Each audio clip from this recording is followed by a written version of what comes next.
इस हफ्ते के मनी मैटर्स में हमारे साथ हैं गौरव, जो उनका असली नाम नहीं है क्योंकि वो अपना नाम शेयर नहीं करना चाहते। वो अपना वीडियो भी हमारे साथ शेयर नहीं करेंगे, लेकिन हम उनकी रिक्वेस्ट को रिस्पेक्ट करते हुए आगे बढ़ते हैं। कैसे हैं आप गौरव? मैं ठीक सर, आप बताइए। बहुत बढ़िया, बहुत बढ़िया। हमसे जुड़ने के लिए शुक्रिया। अपने बारे में जितना भी बता सकते हैं, जो भी आप कंफर्टेबल हैं दर्शकों के साथ, प्लीज बताइए। मैं दिल्ली से बिलोंग करता हूँ और हम्म, करंटली मैं एम्प्लॉयड हूँ and okay, I work in Gurgaon अच्छा and except that I am a cyber security analyst. अच्छा। और कितने टाइम से काम कर रहे हैं आप वहाँ गौरव? मतलब इस साइबर सिक्योरिटी फील्ड में? साइबर सिक्योरिटी फील्ड में को 2 साल हो चुके हैं। Okay. And total work experience कितना है आपका? टोटल वर्क एक्सपीरियंस मेरा ऑलमोस्ट 6 years का है। ओके। एंड आपके फैमिली में कौन कौन है गौरव? फैमिली में सर फादर मदर एंड एक यंगर सिस्टर। एंड आपकी उम्र कितनी है? I am 28 right now. Perfect, सही। तो हम आपकी आज कैसे मदद कर सकते हैं, प्लीज बताइए। सर एक्चुअली सैलरी फिक्स्ड होती है और उसके अलावा खर्चे भी फिक्स्ड हो जाते हैं उसके साथ साथ। तो उसके अलावा फिर सेविंग्स करने का मौका नहीं मिल पाता बिल्कुल भी। तो एक तो सेविंग्स नहीं हो पाती, दूसरा कुछ इमरजेंसी फंड वगैरह कुछ भी सेव नहीं हो पाता, ना बच पाता, तो कोई चांस नहीं होता उस चीज़ के लिए। समझ गया, ठीक है, ऑलराइट। तो हम आपकी फाइनेंशियल स्थिति समझने की कोशिश करेंगे गौरव, एंड फिर उसी के अनुसार जितना भी हेल्प कर पाएंगे पूरी कोशिश करेंगे। हाँ जी तो सर। मुझे ये बताइए सबसे पहले, आपकी मंथली सैलरी कितनी आती है सारी डिडक्शंस वगैरह के बाद? Sir 45,000 in hand. Okay, so 45,000 in hand है। एंड आपका कोई आइडिया पीएफ वगैरह कुछ कट के आता है? नहीं सर, कुछ भी नहीं करता मेरा इसमें, नेट ओके, सेल। ओके। कोई भी और तरीके की इनकम है गौरव? नहीं सर, ऑफ इनकम नहीं है फिलहाल मेरी। ठीक है, ऑलराइट। Accept sir. अब आपके एक्सपेंसेस की तरफ ध्यान देते हैं। तो मुझे एक एक करके आप अपने एक्सपेंसेस बताइएगा। अगर कोई भी लोन चल रहा है वो सबसे आखिर में बताइएगा, पहले अपने रहन खाना पीना उन सब का खर्चा बताइए। सर ठीक है, ऑफिस मेरा हाइब्रिड रहता है, तो ओके, अलाउंस में ऑलमोस्ट 5 to 6 के खर्च होते हैं दिल्ली टू गुड़गांव ट्रैवल करने में। उसके ठीक अलावा मेरी एक कार पार्किंग के चार्ज जाते हैं मेरे पर मंथ, 2500 रुपीज़ वो जाते हैं मेरे। कहीं बाहर दोस्तों के साथ गए खाने पीने, और जब मंथ में कोई भी प्लान बन के सब नहीं, तो उसके लिए 2-3 हज़ार रुपये ऐसा लग जाता है उसके अंदर। ठीक है, ये छोटा मोटा एक्सपेंसिव है। ओके। क्या आप जिस घर में रहते हैं वो आप लोगों का अपना घर है? हाँ जी सर, वो हमारा घर है। आप कुछ फैमिली या घर में कुछ देते हैं माँ पापा को, या कुछ कंट्रीब्यूट करते हैं? नहीं सर, वो भी मेरे को करना है, मैं इसीलिए है तो आपके ठीक पास। है, ठीक है, वो भी करेंगे। ओके। कोई लोन्स वगैरह चल रहे हैं? हाँ सर, लोन चल रहे हैं मेरे, कुछ लोन चल रहे हैं बताइए, मेरे। बताइए। सर एक तो कार लोन ही चल रहा है। सर इसकी EMI है 8400, 51 EMI लेफ्ट है इसकी। सर इसके अलावा एक पर्सनल लोन है 7900 रुपीज़ अमाउंट है, और 6 EMI बची है उसकी। इसके अलावा एक और पर्सनल लोन है, उसकी 3900 EMI है, उसकी भी रफली 8 EMI लेफ्ट है। इसके अलावा कुछ दोस्तों से लिया था मैंने, वो इंटरेस्ट फ्री है, बट उसके लिए मैं उनको 5000 रुपीज़ पर मंथ पे करता हूँ। कितना बचा हुआ है अगर आप ऐसे ही पे करते रहेंगे?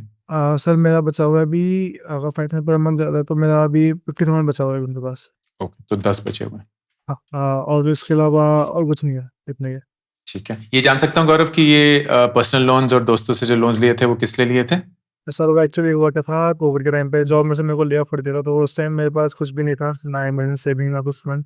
बट मैं, ऐसा था, मैं फैमिली पे डिपेंडेंट नहीं रहना चाहता था अपनी, तो इसलिए मैंने उस टाइम लोन्स ले लिए थे, दोस्त से ले लिया, तो वो अभी तक मैंने क्लियर नहीं पाया। मैंने बीच में I took loan to clear off a loan, तो ये अच्छा, सब सीन रहा मेरा। समझ गया, परफेक्ट। अगर मैं इन सारी चीजों को जोड़ूं गौरव, तो आपका महीने का खर्चा करीब 36,000 रुपए आता है। क्या ये मोटा मोटा ठीक लग रहा है आपको? हाँ सर बिल्कुल। 9,000 रुपए तब भी बचते हैं, तो वो कहीं आप इस्तेमाल कर रहे हैं या क्या होता है उसका? फैमिली में किसी ने कुछ बोला कि ले आ, तो उससे आगे कुछ ले आते हैं, या फिर समझ गया। कुछ भी कहीं बाहर गए खाने पीने, तो उसमें वो रोका नहीं जाता मेरे से खर्चा वो। बेसिकली यही है कि वो 9,000 रुपए कायदे से तो रहने चाहिए, लेकिन कहीं ना कहीं किसी ना हाँ किसी रूप में खर्च हो ही जाते हैं। बिल्कुल सर। अभी आपके बैंक में कितने पैसे होंगे गौरव? ऐसा सेविंग नहीं है मेरे पास। जीरो एकदम? हाँ। वाह, ओके। अच्छा, अब ये बताइए कि आपका किसी भी रूप में इंश्योरेंस है? LIC चल रही थी मेरी, बट वो 1.5 साल पहले बंद हो गई थी। ओके, मतलब ठीक है, उस टाइम जॉब मेरी इतनी अच्छी नहीं थी, तो वो मैंने उसको बंद कर दिया था। बंद कर दिया था। ठीक है। आपके परिवार में हेल्थ इंश्योरेंस है? हाँ वो सर, फैमिली फ्लोटर है पूरा प्लान। ठीक है, वो किसने, पापा ने लिया हुआ है? पापा ने लिया। ठीक है, ओके। लाइफ इंश्योरेंस है फैमिली में? हाँ, लाइफ इंश्योरेंस भी है सर, पापा का और सिस्टर का है, मम्मी ओके, का भी है, मेरा नहीं। ठीक है। पिताजी आपके अभी भी काम करते हैं? हाँ सर, उनकी एक मेडिकल शॉप है। ठीक है। क्या वो अपने खर्चे संभाल पाते हैं अपने एंड पे? हाँ सर, बिल्कुल। ठीक है। सब वही कर रहा है फिलहाल तो घर में। बढ़िया। एंड सिस्टर पढ़ रही है, वो काम कर रही है? हाँ सर, वो भी एम्प्लॉयड है, उसको भी गुड़गांव में जॉब करते हैं, सीए है वो। Okay, lovely. तो जिम्मेदारी बेसिकली आपको अपनी ही संभालनी है अभी के लिए तो, हाँ एंड सर, ऑफ कोर्स फिर फ्यूचर के लिए भी। हाँ आगे अभी मेरे ख्याल से नेक्स्ट 1 साल के बाद मैरिज प्लान्स भी है, और उसके बाद बिल्कुल। फिर सेविंग्स भी है, तो वो सब चीज़ें कैसे बिल्कुल। मैनेज होगी वो पता नहीं। बिल्कुल, आपकी स्थिति इतनी बुरी है नहीं गौरव, ये अच्छी बात है। ऑफ कोर्स इससे बहुत अच्छी हो सकती है एंड होनी चाहिए थी, बट कभी भी देर नहीं हुई है। इसको फिक्स करने का तरीका जो है वो काफी स्ट्रेट फॉरवर्ड है। सबसे पहले जो मुझे ऐसा लगा है, ये जो भी हमने थोड़ी सी बात करी उसी से लगा है कि आपके पास अकाउंटेबिलिटी नहीं है कि आपका पैसा कब जाता है और कितना जाता है, हाँ जी और वो अकाउंटेबिलिटी लानी बहुत जरूरी है। कोई भी क्रेडिट कार्ड है आपके पास? सर, क्रेडिट कार्ड है, बट मैं था मेरे पास, अभी मैं लास्ट मंथ उसको बंद किया है। बहुत ही बढ़िया। ज्यादातर खर्चे आप डेबिट कार्ड से करते हैं, यूपीआई से करते हैं? Sir UPI. ठीक है, ओके। अब मेरी राय ये है, हाँ जी, सर हाँ जी, हाँ जी, डिस्टर्ब ये एक्सपेंस वो रहेगा, वो कार के लिए मेंटेनेंस वगैरह होती है, वो पेट्रोल वगैरह, तो उसके अंदर वो भी रखना था 4000 के आसपास, वो होता है 3000 रुपये के अच्छा। आसपास में था। ये सारे खर्चे लेके चलते हैं एंड ऐसा कहीं भी कोई रोक टोक करने की कोशिश नहीं करेंगे। अगर हम इसी को लेके चलें तो 40,000 रुपए खर्चा दिखा रहा है, 45,000 रुपए आपकी आमदनी है, 5,000 रुपए जो भी आते हैं वो कहीं ना कहीं इधर उधर खर्च हो जाते हैं। आपको सबसे पहली चीज जो करनी होगी कि ये आदत या फितरत की जो मैं बात कर रहा था, वो रातों रात तो आएगी नहीं। उसको आप सिर्फ अपने ऊपर इम्पोज कर सकते हैं। इम्पोज का मतलब क्या हुआ? किसी भी महीने में जब आपका कार लोन का ईएमआई जाना होता है, पर्सनल लोन का ईएमआई जाना होता है, दूसरे पर्सनल को ईएमआई जाना होता है, आप ये तो नहीं बोलते यार आज मन नहीं कर रहा देने का। कोई फर्क नहीं पड़ता, चाहे धूप हो, छांव हो, बाढ़ आए, भूकंप आए, आपको वो पैसे देने ही देने हैं। बिल्कुल चाहे सर। वो आप किसी और से लेके दें, खुद से दें, जो भी करें। यही नजरिया आपको खुद के पैसों की तरफ भी अपनाना पड़ेगा। हाँ, वो आपके बस में है, आपके कंट्रोल में है, आप उसको कभी भी ऑन या ऑफ कर सकते हैं, लेकिन आप उसको उसी ढंग से देखेंगे जिस ढंग से आप बैंक की ईएमआई को देखते हैं। इससे क्या होगा कि पैसा सैलरी के रूप में आएगा एंड ईएमआई या इन्वेस्टमेंट के रूप में चला जाएगा। तो जो बाकी बच जाएगा ना, उसमें आपको अपने महीने का खर्चा निकालना होगा। तो आप ऑटोमेटिकली रोक टोक शुरू कर देंगे। ये अमीरियत की माइंडसेट होती है। गरीबियत की माइंडसेट क्या होती है कि हमारा पैसा आएगा, फिर हम खर्चा करेंगे, और अगर पैसे बच गए तो इन्वेस्ट करेंगे। लेकिन कभी पैसे नहीं बचते हैं, कभी पैसे ज्यादा खर्च हो जाते हैं, कभी बहुत बच गए तो शायद इन्वेस्ट एक आध बार कर दिया। अमीरियत की माइंडसेट ये बोलती है पैसा आएगा, सबसे पहले हम इन्वेस्ट करेंगे और फिर जितना पैसा बचेगा उसमें अपनी जिंदगी जीने की कोशिश करेंगे। एंड इसका मतलब ये नहीं है कि अपनी जिंदगी मार के जीना है या दुख में जीना है, लेकिन एक जिम्मेदारी के रूप। ये अच्छी बात है कि अगले 6-8 महीने में आपके 2 पर्सनल लोन खत्म होने वाले हैं, जिससे आप काफी हद तक रिहा हो जाएंगे, क्योंकि वही आपको करीब 12,000 रुपए महीना फ्री कैश देगा। आपके दोस्तों का लोन भी 10 महीने के अंदर खत्म हो जाएगा, उसको हम थोड़ा जल्दी खत्म करने की कोशिश करेंगे। हमारा मकसद ये रहेगा कि अगर हम 8 महीने के अंदर ये सारे 3 जो लोन है ये खत्म कर दें, तो आपके सर पर सिर्फ और सिर्फ कार का लोन रहेगा, और बाकी सारी चीजें आप धीरे धीरे अपनी इन्वेस्टमेंट की तरफ डाल सकते हैं और अपनी जिंदगी को आरामदायक बनाने में भी डाल सकते हैं। तो मेरा प्लान आपके लिए ये है, अगले 8 महीने आप एक एसआईपी शुरू करेंगे जो कि डेट म्यूचुअल फंड एसआईपी होगी। ये हमारे इमरजेंसी फंड या हमारी सेविंग्स फंड के लिए एक एसआईपी बनेगी। ये एसआईपी आप करेंगे 5,000 रुपए की। This is the best way to park your money. तो अगर आप अगले 8 महीने इस 5,000 रुपए को डाल देंगे तो 8 महीने के बाद अज्यूमिंग कि कोई खर्चा नहीं होगा, आपके पास 40,000 रुपए बच जाएंगे, एंड उस पर जितना भी आपने ब्याज कमाया होगा 1,000-2,000 रुपए, वो और उस पे ऊपर जुड़ जाएगा। This will be your emergency fund creation, ताकि आप किसी भी पॉइंट पे कोई भी इमरजेंसी के वजह से कोई और लोन ना लें।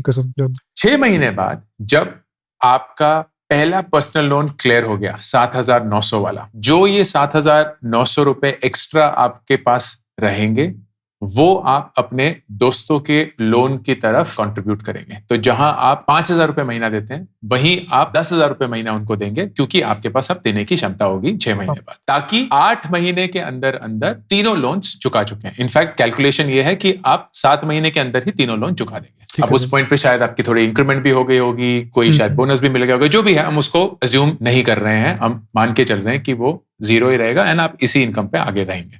ठीक है, तो आपके पास अब 22,000 रुपए खाली बचे। मेरी राय इसमें क्या रहेगी, आप इस 5,000 रुपए के एसआईपी को कंटिन्यू रखें, जो कि डेट म्यूचुअल फंड में जा रहा है इमरजेंसी फंड की तरह। इसको आप गौरव अपने परिवार का कंट्रीब्यूशन भी मान सकते हैं। तो आप माँ पापा को बता दीजिए कि हर महीने मैं अलग से 5,000 रुपए रखता हूं, क्योंकि आप अपना खर्चा पानी, अपनी जरूरत अच्छे से संभाल पा रहे हैं, तो इसलिए आपको देने का इसमें कोई फायदा नहीं है।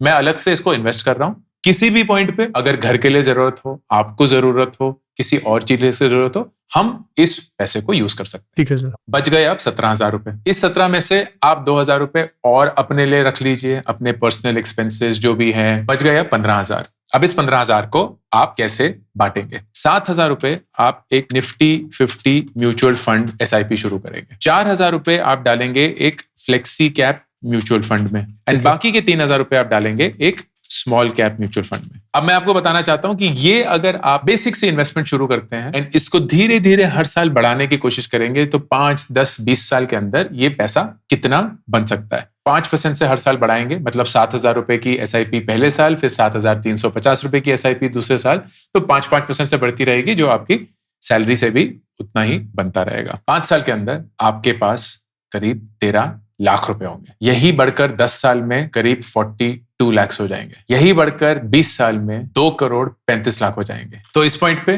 बिल्कुल भी दो राहें नहीं है, कम से कम मेरे दिमाग में, कि इस अप्रोच से आप अपनी जमा पूंजी सिक्योर करेंगे, फ्यूचर के लिए इमरजेंसी फंड बनाएंगे, सारे अपने लोन्स क्लियर कर पाएंगे एंड एक ऐसी जिंदगी जिएंगे जहां आप फाइनेंशियली डिसिप्लिन्ड भी हैं, which is what I feel is lacking right now. Yes sir. कोई सवाल इसके बारे में? कुछ भी ऐसा जो आपको लगता है कि यार शायद मुमकिन नहीं है, या कुछ क्लैरिटी चाहिए उस पर? सर एक थोड़ा सा मेरे को ये थॉट है कि म्यूचुअल फंड्स में अगर हम लोग इन्वेस्ट करते हैं तो या तो उसके लिए हम लोग जैसे घर वाले ऐसे सजेस्ट करते हैं गोल्ड में इन्वेस्ट करो या तो नहीं और इन्वेस्ट करो, तो वो थोड़ा वहाँ पे कॉन्फ्लिक्ट करता है मेरे पास। तो अगर आप चाहते हैं कि निफ्टी 50 में जो 7,000 रुपए में बता रहा हूं 15 में से आप इन्वेस्ट करें, उसको अगर आप ब्रेक करके 3,000 रुपए गोल्ड में डालना चाहते हैं और एक गोल्ड का ETF या म्यूचुअल फंड खरीदना चाहते हैं, 4,000 रुपए निफ्टी 50 में डालना चाहते हैं, या 5,000 रुपए गोल्ड ETF में, 2,000 रुपए उसमें, वो चलेगा। That is perfectly fine.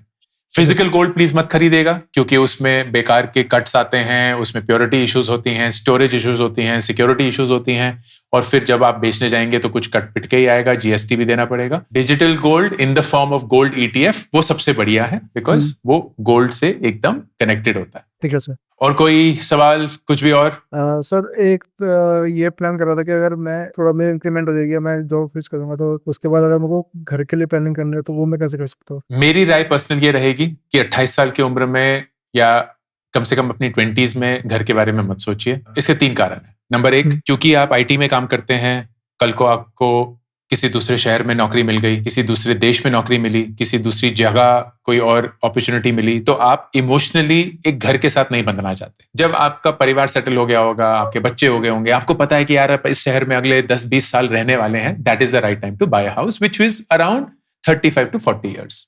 ठीक है सर। नंबर 2, आपकी जितनी अभी आमदनी है और जितने आपके खर्चे हैं, उसके हिसाब से ही आप लोन ले पाएंगे। तो जो घर आप खरीद पाएंगे वो उसी हैसियत का होगा। अभी के लिए तो ठीक लगेगा, लेकिन 10 ही साल के अंदर वही घर छोटा लगने लगेगा। तो अभी आपकी इनकम के चलते आप जबरदस्ती एक छोटा घर ले लेंगे जो बहुत जल्दी आपको छोटा लगने लगेगा। एंड नंबर 3, जैसे जैसे आपका स्टेटस बढ़ेगा, सैलरी बढ़ेगी, रुतबा बढ़ेगा, you will also want may be a better locality, a better colony, better infrastructure, और वो घर नेचुरली महंगे आते हैं, तो वो आपको फिर उसी समय पे लेने चाहिए जब आपकी इनकम उसको सपोर्ट कर सकती है। बहुत लोग बोलते हैं कि यार जब हम खरीदने जाएंगे तब तो घर और भी महंगे हो गए होंगे, but the rate at which houses are increasing और home pricing is increasing is not the same at which rate your salary and your investments can increase. तो on an average real estate 8 से 9% पे grow करता है, आपकी investments 12 से 15% पे increase कर सकती है। तो अगर आप अपनी जो EMI देने के लिए तैयार है होम लोन के लिए, उसी चीज को इन्वेस्ट करेंगे तो 10 साल के अंदर वो इतनी ज्यादा हो चुकी होगी कि घर खरीदते हुए आप 20% डाउन पेमेंट की बजाय 60% डाउन पेमेंट दे पाएंगे। सिर्फ 40% का लोन लेना पड़ेगा जो आपके इनकम में ही रहेगा।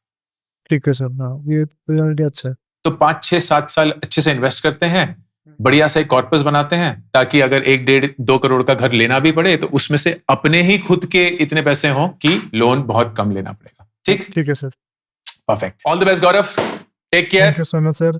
2026 आपका लोन फ्री साल होने वाला है एंड उसके चलते फिर एक नई जिंदगी शुरू करेंगे। डिसिप्लिन होना बहुत जरूरी है दोस्त। तो जो फर्ज आप बैंक्स की तरफ निभाते हैं, जहां EMI पे आपने कभी डिफॉल्ट नहीं किया है, वही फर्ज अपनी तरफ रखिएगा कि आप कभी भी अपनी खुद की इन्वेस्टमेंट्स पे डिफॉल्ट नहीं करेंगे। ठीक है? Perfect. All the best, take care. Thank you sir.